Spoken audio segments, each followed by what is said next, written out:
les problèmes de la nationalité de M. Kabila. Mais depuis qu'il est là, il y en a qui disent qu'il est congolais, il y en a qui disent qu'il n'est pas congolais. Et je dois vous dire que moi, je suis aussi parmi ceux qui hésitent à fixer exactement la nationalité de ces messieurs.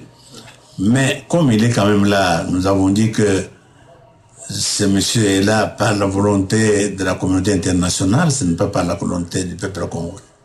Il est là, nous devons le prendre comme tel, mais justement, comme maintenant il y a des élections qui vont déterminer la fin de son mandat, c'est pour ça que j'en profite pour demander aux Congolais, quels qu'ils soient, de tout faire pour participer à ces élections et d'exprimer leur rejet de ce régime qui a retardé le pays pendant 10 ans et qui doit laisser la place à un leadership crédible qui a la volonté, qui a la confiance du peuple congolais, qui n'attend que cela pour continuer à participer au développement de son pays.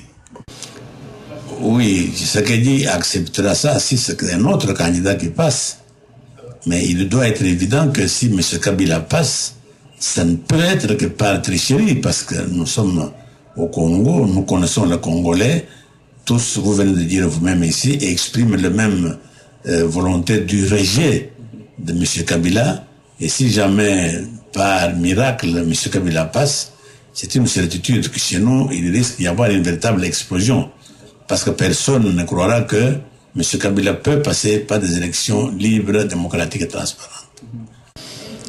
J'ai dit que ce n'est pas la personne de Tshisekedi que ces gens accueillent. Le peuple congolais a acquis la maturité politique qu'il faut pour se prendre en main. Donc, ce qui me fait plaisir dans tout ça, c'est que la lutte de l'UDPS a atteint son but.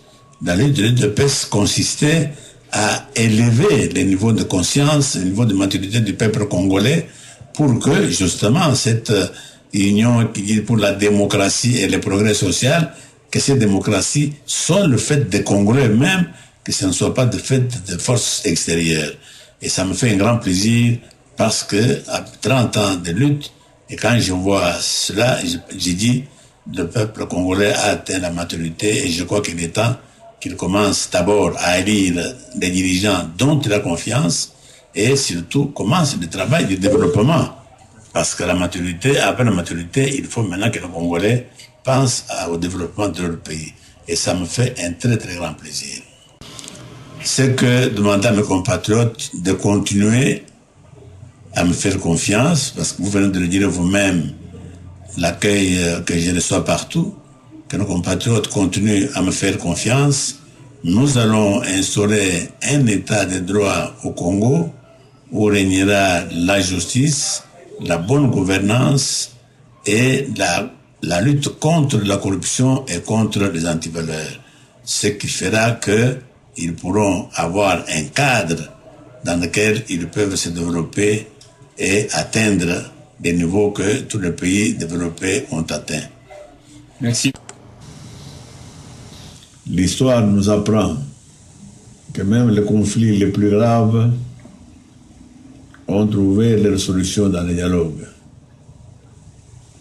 En effet, ce dialogue nous permettra de rétablir la vérité des urnes et de convenir de la suite à donner après les hold-up électoraux de novembre 2011, de rassurer tout le monde quant aux animateurs de la CI et de garantir l'alternance démocratique. Hier, Tshisekedi. Ah mais demandez-leur de cesser des insinuations préjudiciables à l'endroit de M. Tshisekedi. Si M. Kamerhe veut continuer sur cette lancée-là, il aura à chaque fois la réponse qu'il mérite. Mais demandez-leur de cesser des insinuations préjudiciables à l'endroit de M. Tshisekedi.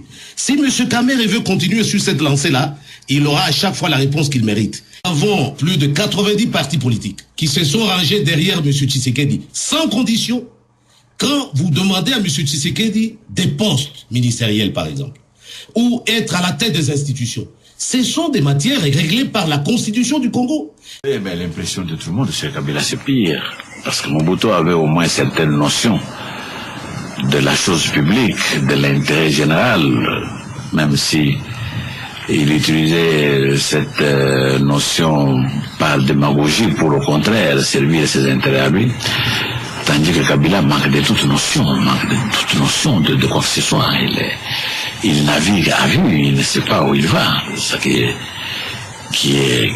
nous ramène en retard, parce que nous étions tous en fait à ce niveau-là. Mais avec tout ce qui est arrivé, avec la dictature, surtout avec la lutte contre la dictature, nous avons appris d'abord à maîtriser la peur, à affronter les dictateurs en face, et puis à avoir un minimum de culture politique. Tandis que Kabila, pendant tout ce temps, il vivait en dehors du temps, dans les montagnes de Fizi, où il creusait de l'or et il ne se donnait rien. Et c'est maintenant que Kabila parle politique, pense politique, peut vouloir tenir du discours politique. Voilà pourquoi nous sommes en retard. En fait, il nous a retardé de quelques années. Tout notre problème, depuis qu'il est au pouvoir, c'est en fait les recycler politiquement pour qu'il arrive au même niveau que la majorité de la classe politique. De cette manière, nous pouvons en fait émettre sur la même longueur d'onde. Là où je vous parle, Kabila fait l'unanimité contre. Ça, vous pouvez en être certain.